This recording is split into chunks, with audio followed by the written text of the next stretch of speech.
अध्याय 4। चंचुला की शिव कथा सुनने में रुचि और शिवलोक गमन।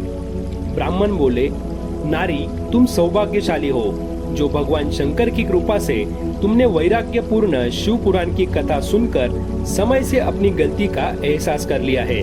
तुम डरो मत और भगवान शिव की शरण में जाओ। उनकी परम कृपा से तुम्हारे सभी पाप नष्ट हो जाएंगे। मैं तुम्हें भगवान शिव की कथा सहित वह मार्ग बताऊंगा जिसके द्वारा तुम्हें सुख देने वाली उत्तम गति प्राप्त होगी। शिव कथा सुनने से तुम्हारी बुद्धि शुद्ध हो गई है और तुम्हें पश्चाताप हुआ है तथा मन में वैराग्य उत्पन्न हुआ है। पश्चाताप ही पाप करने वाले पापियों के लिए सबसे बड़ा प्रायश्चित्त है। पश्चाताप ही पापों का शोधक है। इससे ही पापों की शुद्धि होती है। सत्पुरुषों के अनुसार पापों की शुद्धि के लिए प्रायश्चित्त पश्चाताप से ही संपन्न होता है। जो मनुष्य अपने कुकर्म के लिए पश्चाताप नहीं करता वह उत्तम गति प्राप्त नहीं करता, पर जिसे अपने क्रूकृत्य पर हार्दिक पश्चाताप होता है वह अवश्य उत्तम गति का भागीदार होता है, इसमें कोई शक नहीं है। शिव पुराण की कथा सुनने से चित्त की शुद्धि एवं मन निर्मल हो जाता है। शुद्ध चित्त में ही भगवान शिव व पार्वती का वास होता है। वह शुद्धात्मा पुरुष सदाशिव के पद को प्राप्त होता है। इस कथा का श्रवण सभी मनुष्य के लिए कल्याणकारी है। अंततः इसकी आराधना व सेवा करनी चाहिए। यह कथा भवबंधन रूपी रोग का नाश करने वाली है। भगवान शिव की कथा सुनकर हृदय में उसका मनन करना चाहिए। इससे चित्त की शुद्धि होती है। चित्त शुद्धि होने से ज्ञान और वैराग्य के साथ महेश्वर की भक्ति निश्चय ही प्रकट होती है तथा उनसे अनुग्रह से दिव्य मुक्ति प्राप्त होती है। जो मनुष्य माया के प्रति आसक्त है वह इस संसार बंधन से मुक्त नहीं हो पाता।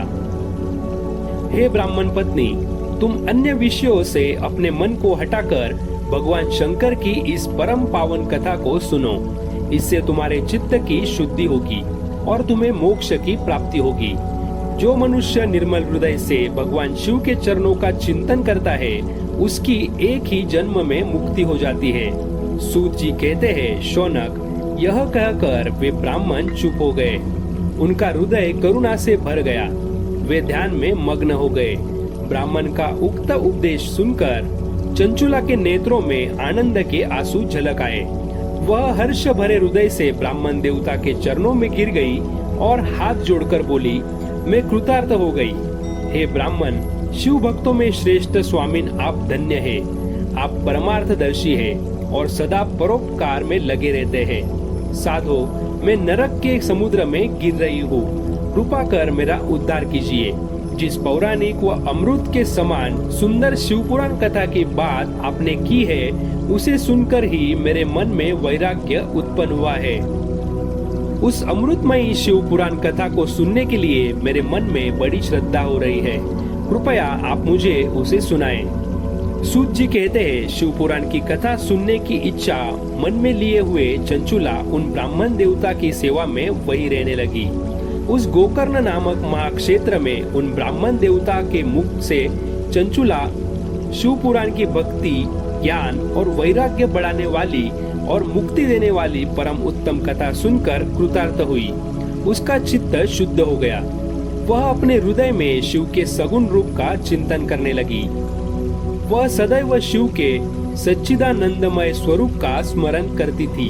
तत्पश्चात अपना समय पूर्ण होने पर चंचुला ने बिना किसी कष्ट के अपना शरीर त्याग दिया। उसे लेने के लिए एक दिव्य विमान वहां पहुंचा।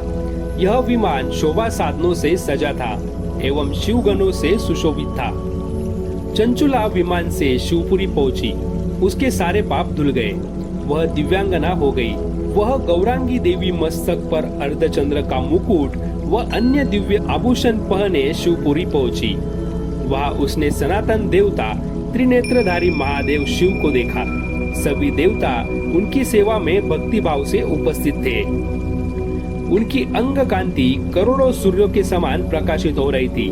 5 मुख और हर मुख में 3-3 नेत्र थे। मस्तक पर अर्धचंद्रकार मुकुट शोभायमान हो रहा था। कंठ में नील चिन्ह था।